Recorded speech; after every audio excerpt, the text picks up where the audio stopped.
සුබ සන්ධ්‍යාවක් ඔබ සැමට. ශ්‍රී ලංකීය සිංහල චිත්‍රපට ඉතිහාසය ආරම්භයේදී 1950 දශකයේ සිංහල චිත්‍රපටයේ ආගමනයත් සමගම මියුරු චිත්‍රපට ගීත රාශියක් අපට දායාද වුණා. පළමු කතානාද චිත්‍රපටය වූ කඩවුණු පොරොන්දුවේ සිටම මෙම සිනමා ගීත කලාව හෙළ ගීතද පෝෂණය කරමින් දිනෙන් දින වර්ධනය වුණා.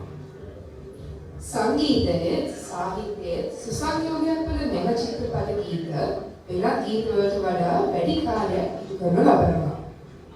චිත්‍රපටයේ චලිතවල භාව ප්‍රකාශනය ප්‍රබල කිරීම, චිත්‍රපට කතාව සැකෙමින් ඉදිරිපත් කිරීම, කාලය හා පරිසරය නිරූපණය කිරීම මෙන්ම අමතර රසෝත්පාදනය ආදී බොහෝ දේ මෙම සිනමා ගීත මගින් මතු කෙරුණා. ප්‍රබලක් නොවේ චිත්‍රපටයේ ස්වයංක අනුගීතයක් ලෙසද රසික ජනබල රංජනය කිරීමද එදා මෙදා තුළ එයින් ඉටු වූ විශිෂ්ට මෙහෙවරක් බව ඔබ අප නොදන්නවා නොවේ.